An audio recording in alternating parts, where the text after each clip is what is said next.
Everyone, आज हम करने वाले हैं रे ऑप्टिक्स के मोस्ट इंपॉर्टेंट PYQs। तो फर्स्ट क्वेश्चन है हमारे पास, calculate the radius of curvature, or calculate करना है, of an equi concave lens. तो जहां इक्वी कॉन्केव वर्ड आ गया, R1 is minus R and R2 is plus R. ये याद रखना है इक्वी कॉन्केव के लिए, बाय कॉन्केव के लिए। अगर हमारे पास बाय कॉन्वेक्स आता है तो R1 पॉजिटिव हो जाएगा और R2 नेगेटिव हो जाएगा। Equiconcave R1 minus R, R2 plus R. Of refractive index 1.5। हमारे पास इक्वी कॉन्केव लेंस है जिसका रिफ्रैक्टिव इंडेक्स है 1.5, उसको हमें प्लेस करना है in a medium of refractive index 1.4। तो लाइट कहां से आएगी? अगर कोई भी हमारे पास यहाँ पे बाय कॉन्वेक्स है, इक्वी कॉन्वेक्स है, या बाय कॉन्केव है, इक्वी कॉन्केव, प्लेनो कॉन्वेक्स या फिर प्लेनो कॉन्केव है, तो जब भी कोई भी हमने ग्लास का ऑब्जेक्ट यहाँ प्लेस कर दिया तो बेसिकली जो लाइट है वो कहां से आ रही है? लाइट हमारे पास मीडियम से ग्लास में आ रही है। तो जब लाइट मीडियम से ग्लास में आ रही है तो यहां कुछ भी हो, μ1 हमारे पास क्या होगा? जो मीडियम है। तो जो हमारे पास इक्वी कॉन्केव लेंस है वो कहां रखा है? मीडियम में रखा है। तो लाइट मीडियम से आएगी, तो मींस ये वाला μ1 होगा और 1.5 जो है वो हमारा μ2 सेकेंड मीडियम एक्ट करेगा। तो लाइट 1 से 2 में जाने वाली है, मीडियम से ग्लास में, मींस इक्वी कॉन्केव लेंस में जाएगी। तो जब भी हमें रेडियस ऑफ कर्वेचर निकालना है, पावर गिवन है which is -5 dioptre. Power is reciprocal of focal length, तो मतलब फोकल लेंथ के साथ आर का रिलेशन है, जिसमें हमें आर कैलकुलेट करना है। बिना सोचे एक ही formula, lens makers formula apply करेंगे।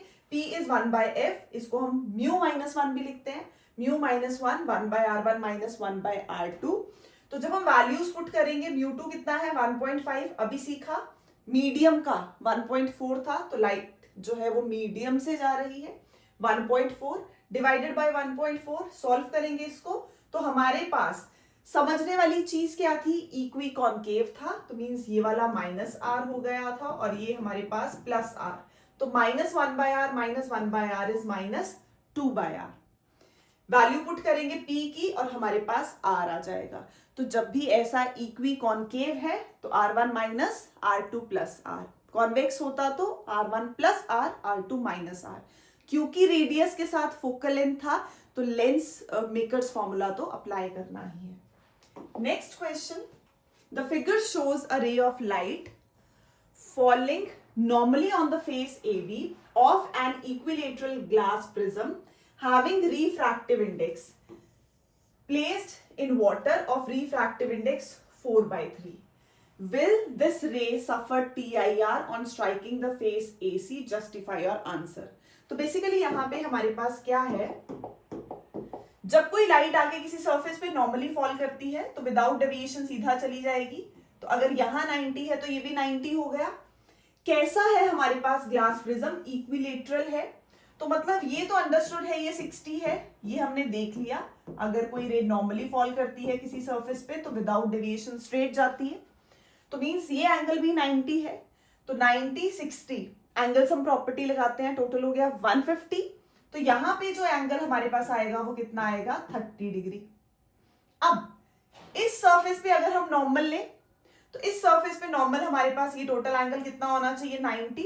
तो मींस ये 30 है, तो ये इंसिडेंट रे आई, इंसिडेंट रे नॉर्मल के साथ जो एंगल बनाएगी वो एंगल ऑफ इंसिडेंस होगा। तो ये 30 था, ये पूरा 90 है, तो क्या बच गया हमारे पास? एंगल आए 60 डिग्री। तो ये समझ आना चाहिए कि हमें प्लॉट कैसे करना है। हमने रे फॉल करवाई, नॉर्मली फॉल की, सीधा जाएगी, जिस सरफेस पे फॉल करेगी उसके लिए नॉर्मल ड्रॉ करो, एंगल्स हम प्रॉपर्टी लगाओ, ये एंगल पता चल जाएगा, 90 माइनस किया, सेकेंड एंगल पता चल गया which is angle of incidence for this case. तो जब लाइट आके इस सरफेस पे फॉल करेगी तो एंगल आई जो है वो 60 होगा। अब क्वेश्चन क्या है? विल दिस रे सफर TIR और नॉट? तो TIR की कंडीशन क्या थी? Angle of incidence must be greater than the critical angle, angle C। अब एंगल C हमें नहीं पता बट हमें म्यू पता है, तो हमें एक चीज और पता है that mu refractive index is 1/sin C। तो हम इसको यूज करेंगे और साइन सी कैलकुलेट करेंगे। तो 60 डिग्री तो हमें पता चल गया क्या है, एंगल ऑफ इंसिडेंस है। हमें निकालना क्या है, हमें निकालना है कि TIR होगी या नहीं होगी। तो ऐसे केसेस में चेक करने के लिए sine of angle of incidence निकालो, similarly sine of angle of critical angle निकालो। वहीं से हम कंपेयर करके निकाल सकते हैं एंगल I और C में से कौन सा बड़ा है। तो यहां पे साइन C, अभी हमने सीखा 1/μ होता है relation. Now light is going from water to glass, तो वाटर टू ग्लास है। वाटर टू ग्लास का मतलब क्या है हमारे पास, AμG डिवाइडेड बाय AμW, क्योंकि इसको कैसे लिखते हैं, light is going from 1 to 2 means μ2 upon μ1। ये 1 है, ये 2 है, तो जब 1 से 2 जाती है तो μg ऊपर divided by μa। Similarly AμW, तो क्या हो जाएगा हमारे पास, लाइट इज गोइंग फ्रॉम यहां mu water to mu air, तो जब ये कैंसिल हो जाता है क्या रह गया, μg अपॉन μw रह गया। Again light is going from 1 to 2, तो मीन्स वही आ जाता है।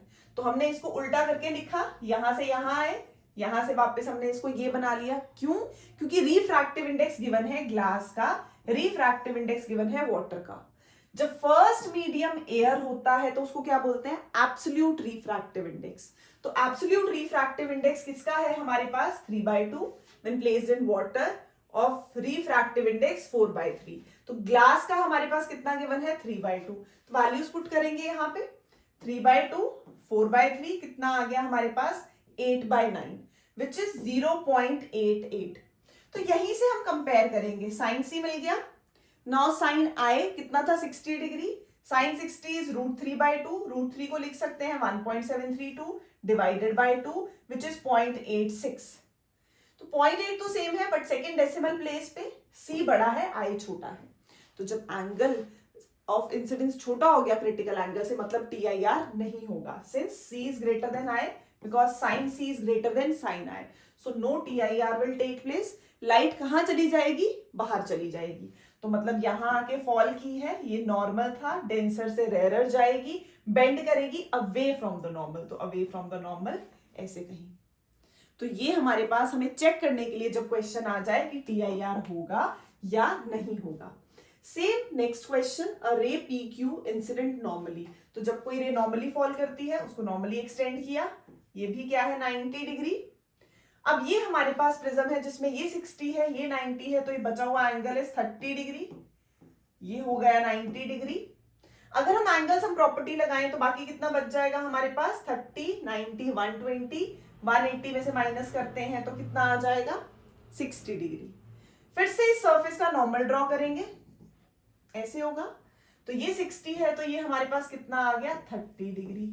अगेन इंसिडेंट रे कौन सी है हमारे पास, इंसिडेंट रे, ये है इंसिडेंट रे। नॉर्मल के साथ कितना एंगल बना रही है, 30 डिग्री, तो एंगल I इज 30। तो sine of I mean sine of 30 which is 1/2, क्या आ गया 0.5। तो ये एक निकाल के रख लिया हमने, sine I sine 30 1/2 0.5। Similarly sine C is 1/μ अभी किया, और रिफ्रैक्टिव इंडेक्स कितना गिवन है हमें 1.5, तो ये हो जाएगा 0.6। फिर से sine C is greater than sine I, तो no TIR will take place, और जो रे है वो दूसरे बाहर चली जाएगी हमारे पास मीडियम में, तो फिर से डेंसर से रेयरर में जाएगी, बेंड करेगी, ऐसे जानी चाहिए थी, बेंड करेगी, ये होना चाहिए था पाथ, बेंड कर जाएगी away from the normal. Next question है हमारे पास, an equiconvex lens of focal length F is cut into, कौन सा लेंस है, इक्विकॉन्वेक्स लेंस। इक्विकॉन्वेक्स है, अभी किया तो R1 plus R, R2 minus R is cut into two identical plane convex lenses. How will the power of each part be related to the focal length of the original lens? तो मान लो एक part की जो focal length है वो कितनी आ गई, हमने ले ली कैपिटल F, और टोटल कितनी ले ली हमारे पास कॉम्बिनेशन के लिए 1/f मींस स्मॉल f ली। तो जब कॉम्बिनेशन ऑफ लेंसेज का फॉर्मूला लगाते हैं, वो क्या होता है, 1/f is 1/f1 plus 1/f2. Here f1 is capital F, f2 is capital F, 1/f is 2/f. तो ईच पार्ट की जो हमारे पास फोकल लेंथ आ गई वो कितनी होगी, डबल होगी, टोटल के डबल हो जाएगी. बट जो पार है वो क्या होगी, that will be half of, जो न्यू पार है वो कितनी हो जाएगी, हाफ हो जाएगी, जो भी हमारे पास कॉम्बिनेशन की है उससे.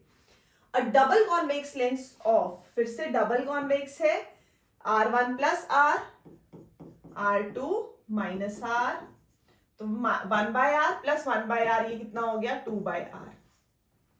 Is made of glass of refractive index, mu given है. अब इस बार एक ही म्यू है तो कोई टेंशन नहीं, कौन सा म्यू1 कौन सा म्यू2, with both the faces of equal radii, तो मतलब r ही ले लिया. Find the value of its radius of curvature. फिर से जब हमें पावर या फोकल लेंथ गिवन होती है और वहां से r पूछा होता है तो लेंस मेकर्स फॉर्मूला तो अप्लाई होगा ही. लेंस मेकर्स फॉर्मूला लगाया, p की वैल्यू 5 ले ली, म्यू भी गिवन था 1.55 माइनस 1. तो जब हम सॉल्व करते हैं रेडियस कितना आ जाएगा, जो कि सेम है गिवन है क्वेश्चन में, 0.22. Next, two monochromatic rays of light are incident normally on the face AB of an isosceles triangle, right angled prism. Isosceles है, पहली रे आई, इसका रिफ्रैक्टिव इंडेक्स है 1.35, सेकेंड रे का है 1.45. अब हमें चेक करना है कौन सी रे TIR सफर करेगी और कौन सी नहीं. जब भी ऐसा क्वेश्चन आता है, साइन ऑफ आई फाइंड करना है, साइन सी जो है हमारे पास फाइंड करना है. साइन आई के लिए तो हमें एंगल बनाना पड़ेगा, चेक करना पड़ेगा एंगल सम प्रॉपर्टी लगा के. सी के लिए साइन सी इज 1/μ, TIR की सेकेंड कंडीशन अप्लाई करेंगे. तो जब कोई रे पहले आके सरफेस पे फॉल कर रही है, ये है फर्स्ट, सेकेंड, इसका है 1.35, इसका है 1.45. फर्स्ट रे आई, नॉर्मली फॉल की. अब कोई रे अगर सरफेस पे नॉर्मली फॉल करती है तो विदाउट डेविएशन स्ट्रेट 45, ये 90, तो ये कितना बच गया, 45 बच गया. स्टेप नंबर 2 क्या होता है, नॉर्मल.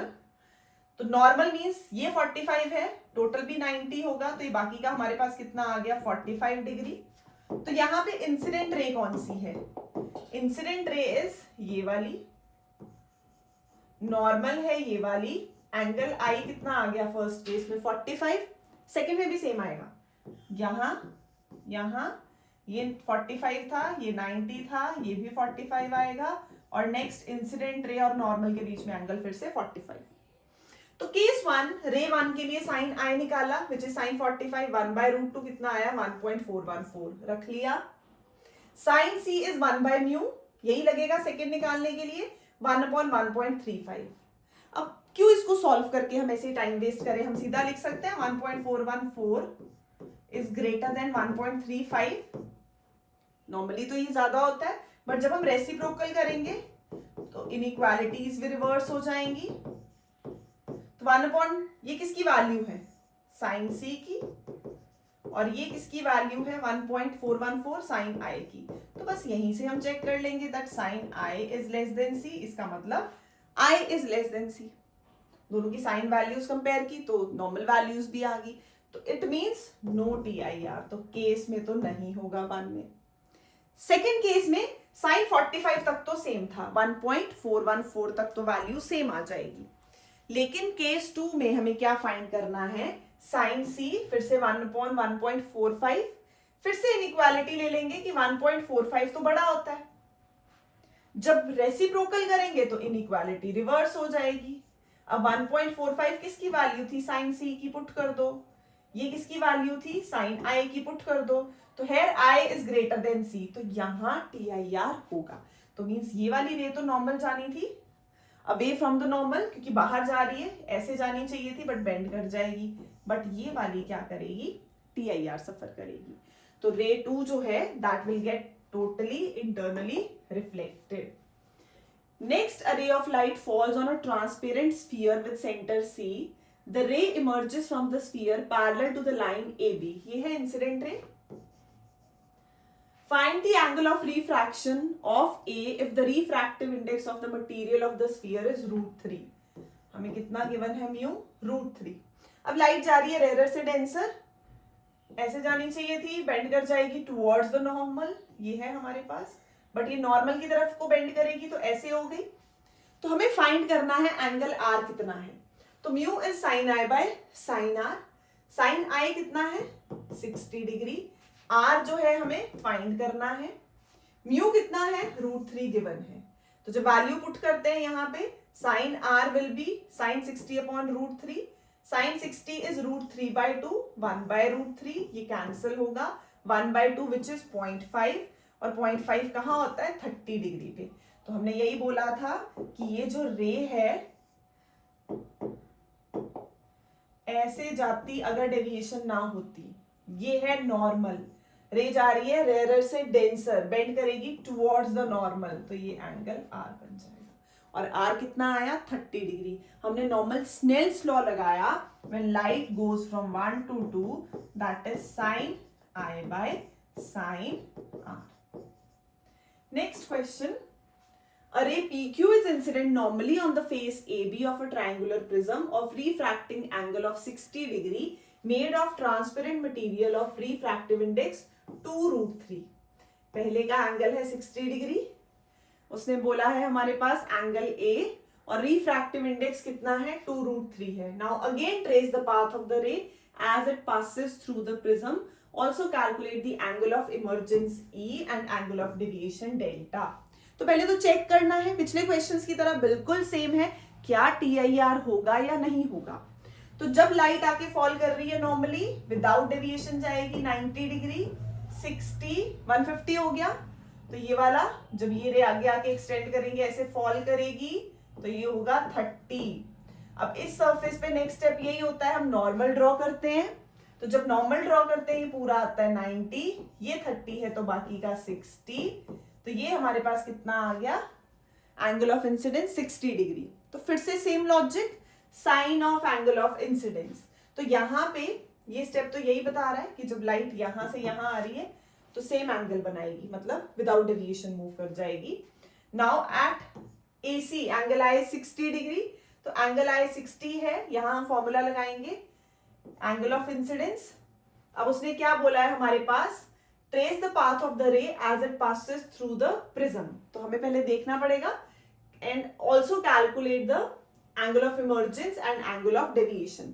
तो यहां पे ये है हमारे पास रे, तो जब लाइट एक मीडियम से दूसरे मीडियम में जाएगी तो sine of angle of incidence to sine of emergence, Snell's law, when light goes from 1 to 2, sin I by sin R which is further equal to 1 to 2 को हम और कैसे लिखते हैं μ2 अपॉन μ1।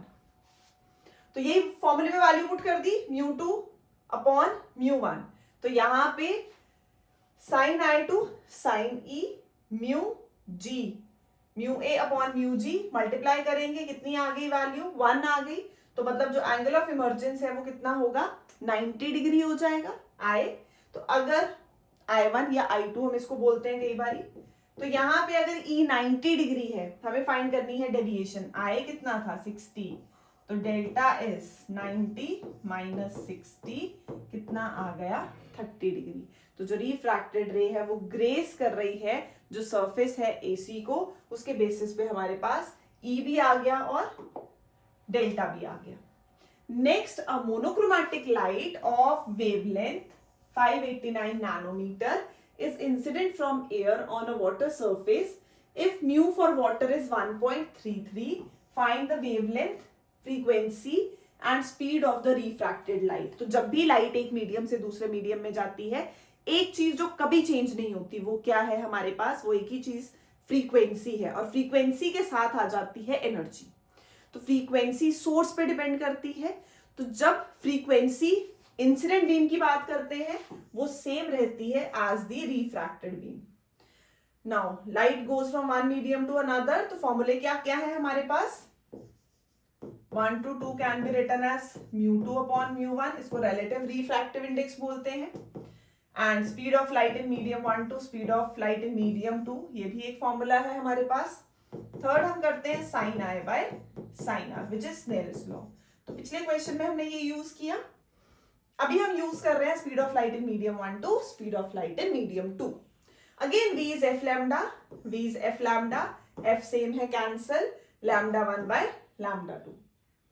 तो यहां पे हम v फाइंड करने के लिए सेकेंड मीडियम की जो स्पीड है that becomes v1 upon mu. तो हमने स्पीड निकाली सेकेंड मीडियम की. सिमिलरली वेवलेंथ के साथ भी यही रिलेशन आया, lambda 2 is lambda 1 upon mu. तो मतलब जब लाइट किसी मीडियम में जाती है तो वेवलेंथ कितनी हो जाती है, 1 बाय म्यू टाइम्स लैम्डा हो जाती है.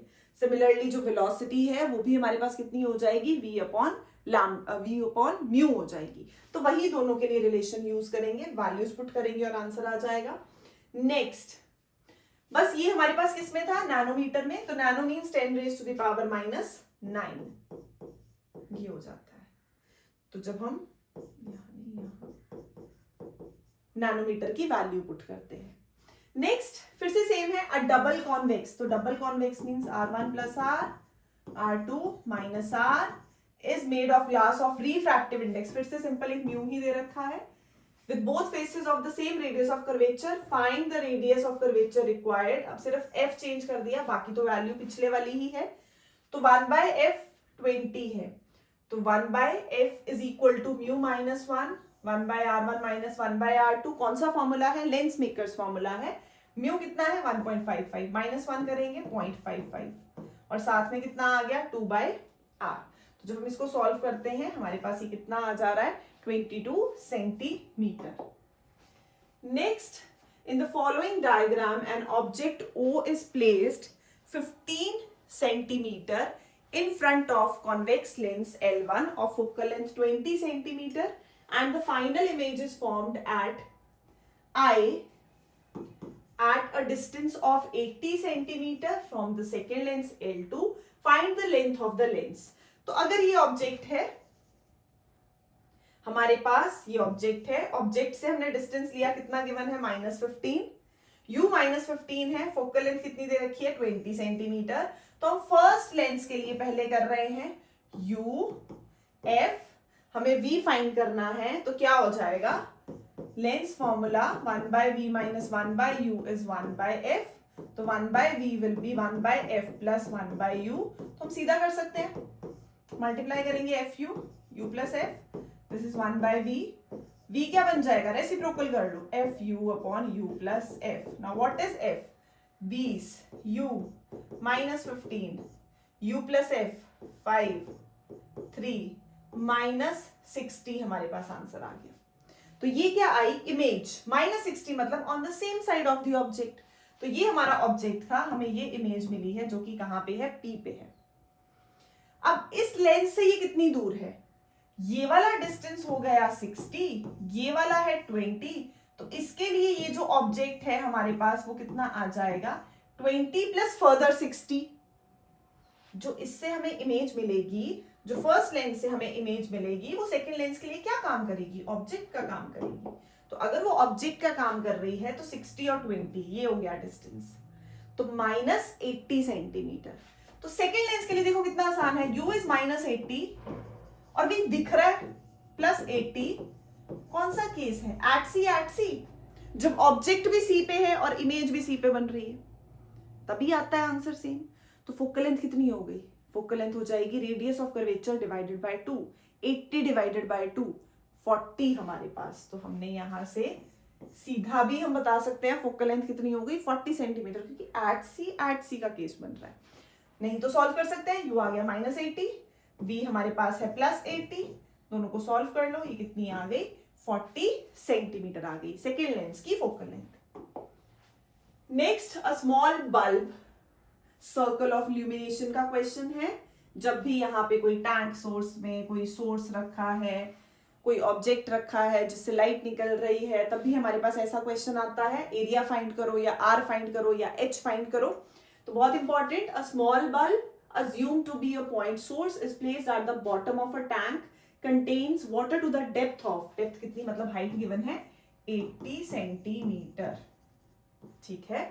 Find out the area of the circle of the surface of the water through which light from the bulb can emerge. तो इनिशियली क्या होता है, जब यहाँ पे लाइट लाइट तो किसी भी डायरेक्शन में जा सकती है। तो ये जो पर्पल लाइंस है ये क्या शो कर रही हैं कि ये तब की बात है when angle I is less than angle C. तो लाइट क्या कर रही है, लाइट हमारे पास जब एंगल आई कम होगा, एंगल ऑफ इंसिडेंस कम होगा क्रिटिकल एंगल से, TIR की बेसिक कंडीशंस क्या थी, ऑब्जेक्ट 3 केसेस लेते थे। फर्स्ट केस में हमारे पास जो लाइट है वो रिफ्रैक्ट कर जाएगी। सेकेंड केस में when angle I is less than angle C, जब सेम होंगे तो सरफेस पे ग्रेस करेगी, और जब बड़ा हो जाएगा तो हमारे पास टोटल इंटरनल रिफ्लेक्शन होगी। तो इनिशियली स्मॉल है वैल्यू, तो लाइट क्या करेगी, रिफ्रैक्ट कर जाएगी। एक पॉइंट ऐसा आएगा जब ये दोनों इक्वल हो जाएंगे तो लाइट सरफेस पे ग्रेस करना स्टार्ट करेगी। तो ऐसे पॉइंट्स को जब हम ज्वाइन करते हैं वो बनाता है सर्कल ऑफ इल्यूमिनेशन। तो इसको हम कैलकुलेट करते हैं। इस ट्राइंगल में हम लगाएंगे tan ऑफ आई। जब tan ऑफ आई लगता है वो क्या होगा, tan of I, I means IC means when angle of incidence is equal to critical angle. तो क्या आएगा, परपेंडिकुलर अपॉन बेस। तो ये हमारा हो गया जिसपे एंगल थीटा भी है और 90 भी है बेस, तो परपेंडिकुलर हो गया R अपॉन H। अब tan IC को हम लिखेंगे sin IC upon cos IC। अब हमने कंडीशन की है पीछे, sin C और sin IC इज 1/μ, तो cos कितना हो जाएगा, 1 हो जाएगा 1 माइनस साइन स्क्वायर थीटा का रूट, तो 1 माइनस 1/μ स्क्वायर। वैल्यूज पुट करते हैं तो एरिया का फॉर्मूला आ जाएगा जो हमें याद रखना है, pi R square pi H square upon mu square minus 1। H भी गिवन है, म्यू भी गिवन है, आर वैल्यू पुट करेंगे एरिया आ जाएगा। सारी वैल्यूज हमें पता थी, एच भी पता था, म्यू भी पता था, और ये हमारे पास हम एरिया कैलकुलेट करेंगे। मींस अगर हमें एच पता है या आर पता है तो हम उसको इसकी फॉर्म में एलिमिनेट कर सकते हैं। अगर रेडियस गिवन होता तो हम यहां से सीधा वैल्यू पुट कर सकते थे, बट एच गिवन है तो एच यूज करके हमने क्या निकाल लिया, आर निकाल लिया, या एच की टर्म्स में पुट कर दिया। तो ये फॉर्मूला इंपॉर्टेंट है, हमें याद रखना है। Next, you are given 3 lenses L1, L2, L3 each of focal length 10 centimeter and object is placed at कितने पे है, -15 centimetre in front of L1। पहले केस ये रहा ऑब्जेक्ट, U है -15, तो हमारे पास फोकल लेंथ कितनी है, 10 गिवन है। सेम फिर से वही फॉर्मूला लगाएंगे, V will be FU upon F plus U। तो कितना आ गया V, 30 सेंटीमीटर, प्लस 30 मीन्स इस साइड पे बनेगी। अब प्लस 30 है इस साइड पे बनी, ठीक है। अब लास्ट लेंस को देखते हैं, उसने बोला है फाइनल इमेज जो बनेगी वो 10 सेंटीमीटर पे है, तो V is +10, focal length again 10 centimetre है। तो जब हम ऑब्जेक्ट डिस्टेंस निकालते हैं तो वो हमारे पास कितना आ जाता है, ऑब्जेक्ट डिस्टेंस इस फॉर्मूले में पुट करो, सेम वैल्यू होती है तो क्या हो गया, इन्फिनिटी। तो U double dash is infinity, मतलब इसका जो ऑब्जेक्ट था वो कहां बना है, इन्फिनिटी पे। और कॉन्वेक्स लेंस के केस में इमेज इन्फिनिटी पे कब बनती है, जब ऑब्जेक्ट कहां होता है, फोकस पे। तो मतलब इसका जो सेकंड का जो ऑब्जेक्ट होगा वो कहां पे आया था, वो इसके फोकस पे आया होगा। तो इसका जो U था वो इसके फोकस के इक्वल होगा। तभी जब ऑब्जेक्ट फोकस पे है तो सेकंड वाले लेंस की इमेज कहां बन गई, इन्फिनिटी पे बन गई। अब हमें काफी चीजें पता चल गई। फर्स्ट के लिए हमने V निकाल लिया, सेकंड के लिए हमारे पास U आ गया, थर्ड के लिए क्वेश्चन है, the final real image is formed at focus I of L3, find out the separation between. तो सेपरेशन क्या है, 30 ये आई थी, हमने बोला इसका जो ऑब्जेक्ट डिस्टेंस है वो किसके इक्वल है, इसके फोकल लेंथ के इक्वल 10, तो 30 + 10 तो हमारे पास कितना आ गया, 40 सेंटीमीटर। तो हमें जो डिस्टेंस निकालना था वो हमारे पास कितना है, 30 + 10 है 40 सेंटीमीटर। दूसरे का कहीं भी हो सकता है, तो एक कॉम्बिनेशन के लिए हमने निकाला 40। Next, a converging lens has a focal length 20 centimeter in air. It is made of material of refractive index 1.6. It is immersed in a liquid of refractive index 1.3. Calculate its new focal length. तो सबसे पहले अगर हम किसी glass को किसी liquid में put करते हैं, ग्लास को हमने किसी लिक्विड में पुट किया है, लिक्विड का रिफ्रैक्टिव इंडेक्स L और इसका म्यू G। तो अगर लेंस लिक्विड का जो रिफ्रैक्टिव इंडेक्स है वो ज्यादा हो जाता है तो जो ऑब्जेक्ट है जो हमने ग्लास रखा है वो अपनी नेचर को चेंज कर देता है। अगर कन्वर्जिंग है तो वो डाइवर्जिंग एक्ट करेगा, डाइवर्जिंग है तो कन्वर्जिंग एक्ट करेगा। तो यहां तो जो क्वेश्चन है उसके बेसिस पे हमने एक कॉन्सेप्ट हमेशा याद रखना है कि जब भी ऐसा कुछ आए जिसमें हमें एक की फोकल लेंथ गिवन है, दूसरे की पूछी है, मतलब एक बार उसको किसी एक मीडियम में रखा है, फिर दूसरी बार उसको किसी दूसरे मीडियम में रखा है, तो लगेगा तो lens makers formula he, but उसमें हम दो केसेस में लगाएंगे। तो पहला हमने लगाया when it is immersed in air, air में लेनी फोकल लेंथ f1, लाइट कहां से कहां जाएगी, एयर से glass, a mu g minus 1 by r1 plus 1 by r2। क्या है हमारे पास, कन्वर्जिंग है, मतलब कॉन्वेक्स लेंस है। तो पहला नेगेटिव, दूसरा पॉजिटिव, तो पॉजिटिव हमारे पास पहला पॉजिटिव, दूसरा नेगेटिव। इक्वी कॉन्केव या इक्वी कॉन्वेक्स में हम क्या लेते थे, कॉन्केव के लिए ये आ जाता है, बट अगर हम कॉन्वेक्स ले रहे हैं तो उल्टा हो जाएगा, पहला पॉजिटिव, दूसरा हमारे पास नेगेटिव, तो माइनस माइनस ही क्या हो गया, प्लस हो गया। अब हमारे पास ये केस तो दोनों में सेम ही रहेगा क्योंकि मटेरियल तो सेम ही है, लेंस तो सेम ही है जिसको हम स्टडी कर रहे हैं। चेंज क्या हो रहा है, refractive index. In first case light is going from air to glass, तो a mu g minus 1। In second case light is going from water to glass, तो w mu g minus 1। Light जहां से जहां जा रही है। अब 1 by f1 1 by f2, बस हमेशा दो इक्वेशंस बनाओ जब भी ऐसा क्वेश्चन आए जिसमें एक की फोकल लेंथ गिवन है, दूसरे की पूछी है, और एक ही टाइप ऑफ लेंस को कभी एक मीडियम में डाला, कभी दूसरे में डाला, एक की फोकल लेंथ गिवन है, दूसरे की कैलकुलेट करनी है, लेंस मेकर्स फॉर्मूला। हमेशा ये वाला तो खत्म ही हो जाएगा डिवाइड करके, जो बाकी की चीजें हैं उसमें हम वैल्यू पुट करेंगे। a mu g means absolute refractive index of glass, 1.6 minus 1। Next दूसरा उसने दे रखा है, it is immersed in a liquid of refractive index 1.3। तो लाइट अब कहां से कहां जा रही है, वाटर से ग्लास में जा रही है, तो means mu G upon mu W, reverse हो जाता है, लाइट 1 to 2 जाती है, तो म्यू 2 अपॉन म्यू 1, तो 1.6 अपॉन 1.3 माइनस 1।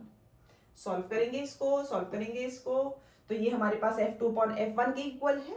तो जब ये सॉल्व किया कितना आया, 2.6। हमें f2 फाइंड करना है, f1 को ऊपर ले जाओ, कितना गिवन है 20 सेंटीमीटर, f2 आ जाएगा 52 सेंटीमीटर।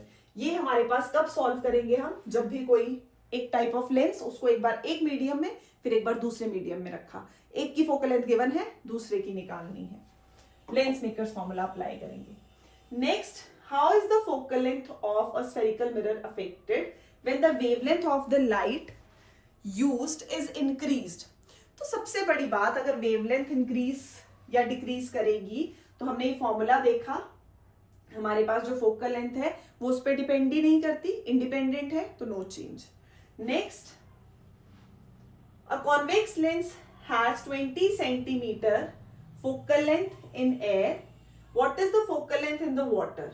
तो यहां पे 1 by f mu minus 1, again 1 by r1 minus 1 by r2। हमने बोला एक लेंस है, इतनी है उसकी एयर में, इतनी है वाटर में, वाटर वाली निकालनी है। अभी बताया केस, एक ही लेंस, एक ही ग्लास, उसको एक बार एक मीडियम में, एक बार दूसरे मीडियम में, दोनों के लिए लेंस मेकर्स फॉर्मूला लगाओ। जब दोनों के लिए लेंस मेकर्स फॉर्मूला लगाएंगे, क्या करेंगे, दोनों की वैल्यू पुट करेंगे, इक्वेशन 1 ली, इक्वेशन 2 ली, दोनों को डिवाइड कर दिया, ये तो हमेशा कैंसिल ही हो जाएगा। तो जब सॉल्व करेंगे, यहाँ पे है absolute refractive index of glass, ये फिर से लाइट वाटर से ग्लास जा रही है, means mu G upon mu W, value put करो, एफ एयर में गिवन है फोकल लेंथ 20, ऊपर ले जाएंगे तो हमारे पास वाटर में आ जाएगी। Next, a small telescope has an objective lens of focal length F O given है, eyepiece F E given है, what is the magnifying power of the telescope. तो हमारे पास मैग्नीफाइंग पावर के लिए formula, when the image is at least distance of distinct vision, minus F not upon F E, 1 plus F E upon D, और normal adjustments infinity वाली case में minus F not upon F E. F not पता है, F E पता है, D पता है, value put की, एम आ गया। नेक्स्ट क्या है, if this telescope is used to view a 100 meter tall tower, h1 given है 100 meter, 3 kilometer away, then what is the height of the tower when the formed by the objective lens। मतलब h1 given है इसको h बोल देते हैं जो हमें find करना है, या h2 हो जाएगा। तो tan beta is the angle subtended by the image at the I of the observer. तो उसकी हाइट कहां बनी है 25। Next tan alpha angle subtended by the object at the I of the observer. तो क्या हो जाएगा 100 है, कितना हमें दे रखा है उसने 100 मीटर, डिवाइडेड बाय कितने पे बना है 3 किलोमीटर, तो 3000। तो हम दोनों को डिवाइड करते हैं तो हमारे पास आंसर आ जाएगा h आ जाएगा, जो कि हमने क्या ली थी height of image. Next question, you are given two converging lenses of focal length.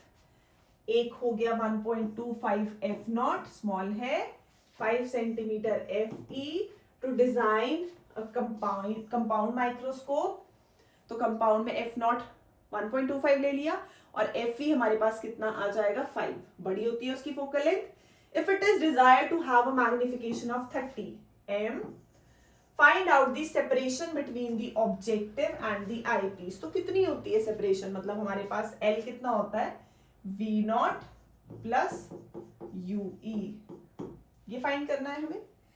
तो यहां पे पहले मैग्निफिकेशन का फॉर्मूला लगाएंगे, V naught upon U naught 1 plus D upon FV, D 25 FE 5, relation आ गया V नॉट और U नॉट की टर्म्स में। जब भी ऐसे क्वेश्चंस आते हैं माइक्रोस्कोप टेलीस्कोप, तो सेम फॉर्मूला ऑब्जेक्टिव पे भी लगता है और आईपीस पे भी लगता है। लेंस फॉर्मूला जो है हम ऑब्जेक्टिव पे लगा के कुछ चीजें कैलकुलेट करते हैं, या फिर जब आईपीस पे लगाएंगे तब भी हमें जो चीज गिवन नहीं है कैलकुलेट करेंगे। तो मोस्टली दोनों में लगता ही है, तब जाके हम लेंथ तक पहुंचेंगे।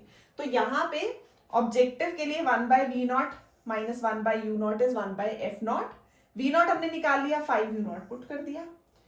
यू नॉट नेगेटिव होता है साइन कन्वेंशन के साथ, 1.25, 5 यू नॉट कितना आया 7.5, तो यू नॉट आ गया object distance 1.5, v naught is 5 times u naught, तो 5 इंटू 7.5 1.5, तो आ गया 7.5 सेंटीमीटर। मैंने कहा आईपीस पे भी लगता है, क्योंकि यहां से हमारे पास यू नॉट वी नॉट आ गए, एक चीज मिल गई। बट आईपीस से हमें क्या चाहिए यूई, क्योंकि ये तो फाइंड कर लिया, ये रहता है अभी भी। तो 1 by v e minus 1 by u e is 1 by f e.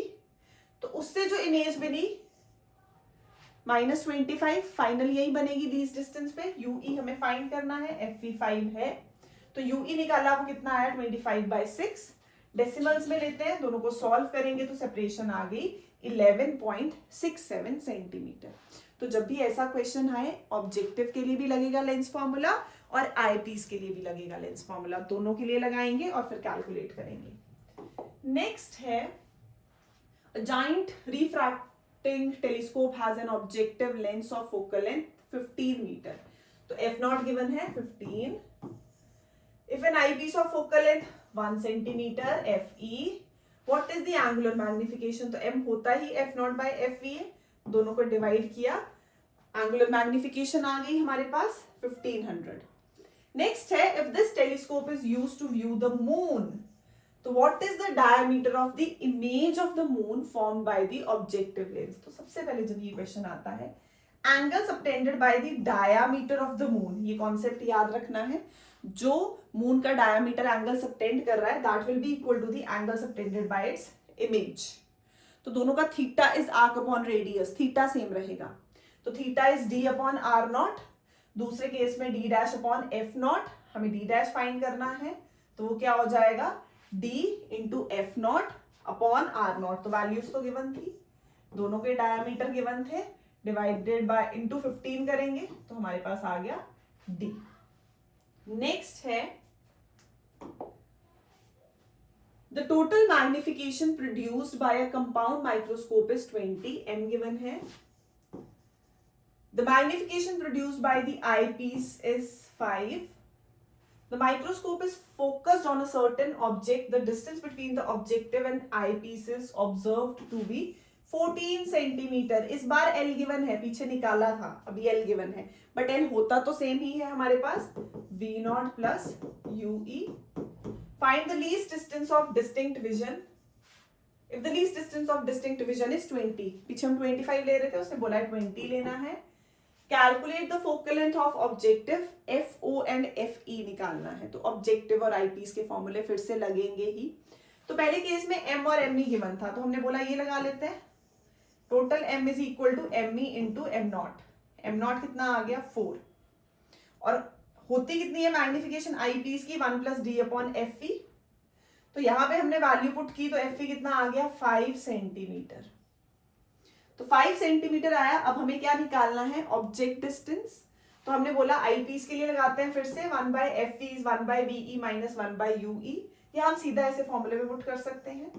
तो वी ई माइनस 20 है least distance, F E 5 given है, कॉन्वेक्स की फोकल लेंथ हमेशा पॉजिटिव, तो कॉन्वेक्स लेंस की फोकल लेंथ 5, वीई हमने निकाला कितना, अच्छा वो गिवन है -20। सॉल्व करेंगे तो यूई ऑब्जेक्ट डिस्टेंस आईपीस का कितना आ गया -4 सेंटीमीटर। तो l is v naught plus u e, ये हमने निकाल लिया, ये आ गया 4, और हमारे पास हमें एल 14 गिवन है, तो ये उधर जाएगा 14 माइनस 4, तो वी नॉट कितना आ गया 10 सेंटीमीटर। तो मतलब इस बार तो गिवन था, पीछे हमने निकाला था, तो कहीं ना कहीं तो यूज हो रहा है। ऑब्जेक्टिव के लिए फिर से यही फॉर्मूला लगाया, 1 by f naught is 1 by v naught minus 1 by u naught, but उससे पहले हमने निकाला यू नॉट, तो वो कैसे निकलेगा, एम नॉट ऑब्जेक्टिव की मैग्निफिकेशन बाय यू नॉट। अब ये हमारे पास कैसे होती है, नेगेटिव वैल्यू होती है साइन कन्वेंशन के साथ, वैल्यू पुट करते हैं तो कितना आ जाएगा -10/4 -25 सेंटीमीटर। तो यहाँ वैल्यू पुट की, फिर से मैंने कहा ऑब्जेक्टिव में भी लेंस फॉर्मूला लगेगा, आई पीस में भी लगेगा। इस बार लेंथ गिवन थी तो उसको यूज करके हमने एक और चीज फाइंड कर ली। तो हमें देखना होगा, मोस्टली ऐसे क्वेश्चंस में हमें सब कुछ ही फाइंड करना होता है। तो अगर हमें इन क्वेश्चंस में हर स्टेप को फॉलो करना आ गया कि ऑब्जेक्टिव का लगेगा, आई पीस का लगेगा, सेट बनाते जाएंगे कि कौन सी चीज गिवन है, उसके बेसिस पे हम कौन सी निकाल सकते हैं। Next, again a compound microscope uses an objective of focal length f naught 4 centimeter, eyepiece 10 centimeter, and object is placed at 6 centimeter from objective, u naught given है तो -6 हो जाएगा। Calculate the magnifying power of the compound microscope, क्या होती है, v naught by u naught 1 plus d upon fe। v naught कितना है हमारे पास, फाइंड करना पड़ेगा, नहीं पता, u naught पता था, ले लिया 1 plus d upon fe। तो जब ये वैल्यूज लेंगे, ये हमने ले ली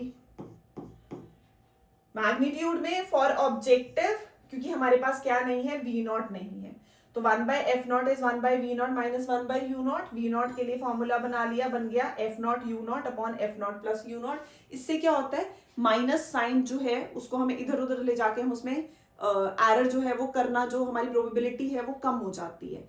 तो कोशिश करो सीधा फॉर्मूला बनाओ, ना कि डायरेक्टली पुट करो, डायरेक्टली प्लस माइनस में कहीं ना कहीं ऊपर नीचे हो जाएगा। तो f naught u naught upon f naught plus u not, F not कितना है 4, यू नॉट -6, सॉल्व किया -6 प्लस 4 -2 12 आ गया। तो यहाँ पुट करेंगे 12 6, ये भी पता है 25 10, मैग्निफिकेशन आ गई 7, एंगुलर जो हमारी मैग्निफिकेशन है कितनी आई है 7 आई है। Again l is v naught plus u e, v naught 12 है, यूई हमारे पास आई पीस के लिए फाइंड करना पड़ेगा। तो फिर से हम आई पीस का फॉर्मूला लगाएंगे, फिर से ऑब्जेक्टिव का भी लगा और आई पीस का भी लग रहा है। तो यूई फाइंड करना था, तो F E VE upon F E minus VE, values पता थी, एफ ई की पता है, VE least distance of distinct vision 25 है -25, तो वैल्यूज पुट करते हैं तो यूई आ गया। फिर इसको वापस पुट कर दो तो लेंथ आ जाएगी माइक्रोस्कोप की।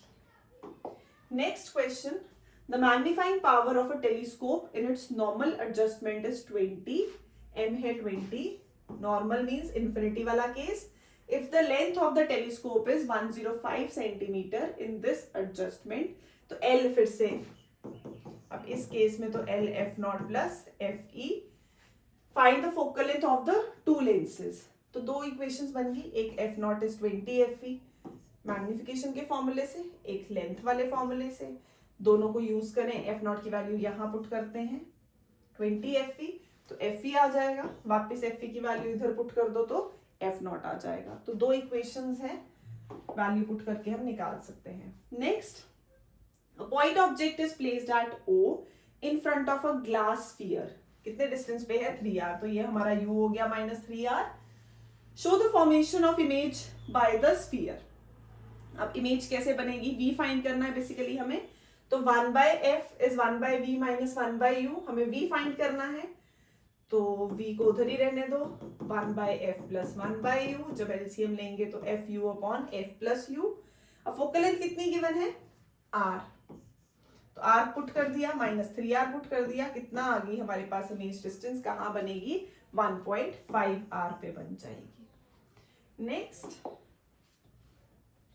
a symmetric biconvex lens of radius of curvature r and made of glass of refractive index 1.5 is placed on a layer of liquid placed on the top of a plane mirror. An optical needle with its tip on the principal axis of the lens is moved, ये वाली को, along the axis until its real inverted image coincides with the needle itself, जैसे ये है हमारे पास। Now the distance of the needle from the lens is measured to be x. तो ये जो डिस्टेंस है, ये कॉम्बिनेशन जो फोकल लेंथ का जो कॉम्बिनेशन होगा हमारे पास उसके इक्वल है। तो हमने f इक्विवेलेंट किसको बोला है, x को बोला है। गिवन है distance of the needle from the lens is, तो हमारे पास यहाँ पे प्लेनो कॉन्वेक्स लेंस का जो कॉम्बिनेशन बन रहा है उसके साथ डिस्टेंस गिवन था, तो हमने x लिया।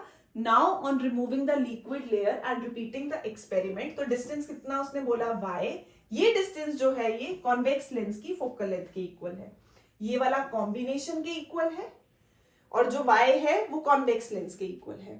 तो अगर हम कॉम्बिनेशन वाला और कॉन्वेक्स वाला लगाएं तो हम इजिली प्लेनो कॉनकेव का फाइंड कर सकते हैं। ये हमारे पास जो कॉम्बिनेशन है कॉन्वेक्स का, और हमारे पास प्लेनो उसने कॉनकेव वर्ड यूज किया है उसके लिए, तो हमें निकालनी है f इक्विवेलेंट x ले ली हमने, कॉम्बिनेशन किसका किसका, प्लेनो कॉनकेव, और साथ में उसने बोला हमारे पास इक्वी कॉन्वेक्स जो बन रहा है, तो 1/f2 will be f equivalent minus 1/f1। Combination का फॉर्मूला लगाया 1 plus f1 plus 1/f1 plus 1/f2 is 1/f equivalent. f2 आ गया, वैल्यू पुट कर दी x और y, तो f2 रख लिया हमने, ये किसकी फोकल लेंथ है, ऑफ प्लेनो कॉनकेव लेंस, किसकी है f2, प्लेनो कॉनकेव लेंस की। इक्वी कॉन्वेक्स लेंस के लिए हमने फिर से लेंस मेकर्स फॉर्मूला लगाया, एक लेंस फॉर्मूला लगेगा इक्वी कॉन्वेक्स के लिए, एक लगेगा प्लेनो कॉन्वेक्स के लिए। तो यहाँ पे इक्वी कॉन्वेक्स में भी r1 plus r, r2 minus r, plano convex में भी r1 प्लस r, और क्योंकि प्लेन है तो ये क्या हो जाएगा, इन्फिनिटी। नेक्स्ट वैल्यू पुट करते हैं 1/y, रिफ्रैक्टिव इंडेक्स 1.5 गिवन है, -1, ये आ जाएगा 0.5, साथ में आ गया 2/r, तो r आ गया किसके इक्वल, y के इक्वल। अब इसको यहां पुट कर देंगे, रिफ्रैक्टिव इंडेक्स ऑफ लिक्विड निकालना है, -1, 1/r माइनस 1/infinity, 1/infinity 0 होगा। तो यहां हम सॉल्व करेंगे, f2 हमें पता है कितना है, अभी हमने कैलकुलेट किया xy upon y minus x, तो रीअरेंज करते हैं, तो रिफ्रैक्टिव इंडेक्स लिक्विड का कितना आ जाएगा, y अपॉन x। x क्या गिवन था, कॉम्बिनेशन की फोकल लेंथ, y क्या गिवन था, कॉन्वेक्स लेंस की फोकल लेंथ। तो हमने यहाँ पे बोला हम आराम से प्लेनो कॉनकेव के लिए निकाल सकते हैं, हमने निकाल ली। Next, a ray of light is incident normally on one face of an equilateral glass prism of refractive index mu. When the prism is completely immersed in a transparent medium, it is observed that emergent ray just grazes the adjacent face. तो हमने रे fall करवाई, जब यहाँ fall करेगी क्या करेगी, grace करेगी पाथ को। Now find the refractive index of the medium. हम स्नेल्स लॉ लगा रहे हैं कि मान लो जिस मीडियम में रखा है उसकी रिफ्रैक्टिव इंडेक्स n है, प्रिज्म का हमें गिवन है म्यू, लाइट जाएगी n से म्यू, मतलब एक मीडियम से दूसरे में, तो रिफ्रैक्टिव इंडेक्स फ्रॉम 1 to 2, तो μ2 अपॉन μ1 आ जाएगा, और sine i by sine r, i कितना है यहाँ पे, लाइट जा रही है म्यू से n में, म्यू से n में, तो refractive index will be reverse, second 2 से 1, तो दिस विल बी μ1 अपॉन μ2, μ1 कितना है n, μ2 कितना है म्यू, तो ये किसके इक्वल होगा, sine i by sine r। Sine i कितना है वहां पे दिख रहा है, ये आके जो फॉल करेगा, तो फॉल कर रहा है ये एंगल 45, टोटल 90 में से हमारे पास, तो साइन 45 डिवाइडेड बाय साइन 90, क्योंकि सरफेस पे ग्रेस करने वाला है, और ये तभी होता है जब r 90 होता है। तो हम n निकाल लेंगे, वो कितना आएगा, म्यू साइन 45। साइन 45 की वैल्यू पुट कर दो mu by √2। Next, a point object in air is placed symmetrically at a distance of 60 centimeter in front of a concave spherical refracting surface, जिसकी वैल्यू नेगेटिव होती है, तो v आ गया -60, और refractive index कितना given है, 1.5। If the radius of curvature of the surface is 20, surface का कितना है, 20 है। Find the position of the image formed, v find करना है। तो जब भी लाइट एक मीडियम से दूसरे मीडियम में जाती है, किसका है, कॉन्केव स्फेरिकल रिफ्रैक्टिंग सरफेस, तो हम यूज करेंगे फॉर्मूले। यहाँ पे हम दो केसेस सॉल्व करते हैं, light is going from rarer to denser या डेंसर टू रेयरर, तो μ2 upon v minus μ1 upon u is μ2 minus μ1 upon r। सब कुछ पता है, μ2 कितना है 1.5, μ1 है 1। वैल्यूज पुट करेंगे और हमारे पास यहाँ पे v के लिए सॉल्व कर लेंगे। तो ये हमारे पास स्फेरिकल रिफ्रैक्टिंग सर्फेसेस हैं, वो टॉपिक्स भी बहुत इंपॉर्टेंट है, उनके फॉर्मूले भी काफी इंपॉर्टेंट है। तो स्फेरिकल रिफ्रैक्टिंग सर्फेसेस में हम ये फॉर्मूला करते हैं। नेक्स्ट, इन नॉर्मल एडजस्टमेंट, तो नॉर्मल एडजस्टमेंट इन्फिनिटी वाला था। फॉर अ रिफ्रैक्टिंग टेलीस्कोप, तो उसमें फॉर्मूला था -f0 upon fv। Distance between objective and eye piece is 1। अभी पीछे करके हटे हैं, तो वो लेंथ किसके इक्वल होती है, f0 प्लस fe, तो l is f0 plus fe। If the magnifying power of the telescope is 19, तो m गिवन है। Find the focal length of the objective and the eye piece, ये 19 है। फिर से f0 और fe की एक इक्वेशन बन गई, एक लेंथ की टर्म्स में बन गई। f0 की वैल्यू पुट कर देंगे -19 fe यहाँ पे, वहां से आ गया fe, उसको वापस इसी इक्वेशन में पुट कर दो, तो क्या आ जाएगा, f0। m गिवन था -f0 upon fe, l given था f0 प्लस fe। एलिमिनेशन करो और कैलकुलेट करो। An air bubble is trapped at point b, यहाँ पे। Next, in a glass sphere of radius 40 centimetre, तो हमने देख लिया ये 20 है, ये भी 20 हो जाएगा। Of refractive index 1.5। Find the nature and position of the image of the bubble as seen by observer at a point P। तो लाइट यहाँ से ये जाके सरफेस पे जाएगी। अब लाइट जा रही है, जो रे है वो जा रही है डेंसर से रेयरर, बेंड करेगी away from the normal. Normal हमारा ये C होता है, इसको ऐसे जाना चाहिए था, उससे भी दूर चली गई। तो जब उससे भी दूर चली जाए, यहाँ पीछे आके कहीं हमें इमेज दे देगी। हमें ये v फाइंड करना है। तो जब ये v फाइंड करना है, फॉर्मूला लगाएंगे फिर से, स्फेरिकल रिफ्रैक्टिंग सर्फेसेस का टॉपिक, μ2 upon v minus μ1 upon u, μ2 minus μ1 upon r। तो यहाँ पे हमारे पास μ2 की वैल्यू हो गई 1 और μ1 की हो गई 1.5। पुट करेंगे, v आ जाएगा। Next, a beam of light travels from air into a medium. Its speed and wavelength in medium are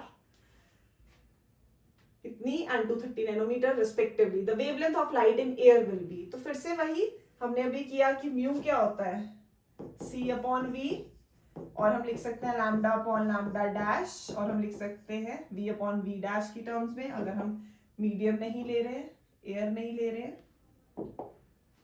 तो ये हमारे पास है, तो lambda dash will be lambda upon mu, या v dash will be lambda upon v upon mu. तो जो भी चीज कैलकुलेट करनी है इसी के बेसिस पे आ जाएगी। म्यू c अपॉन v था, हमने म्यू निकाल लिया, उसको हमने फिर से उसी फॉर्मूले में लगाया, तो lambda dash means wavelength in medium. तो वेवलेंथ इन मीडियम कितनी आएगी, हमें एयर में पूछी थी, एयर म्यू था 2, तो 2 is equal to lambda a upon 230, ये कितना है नैनोमीटर, तो लैम्डा एयर कितनी हो जाएगी 230 इंटू 2 विच इज 460 नैनोमीटर। तो कॉन्सेप्ट फिर से वही है रिफ्रैक्टिव इंडेक्स का। बाय बेटू।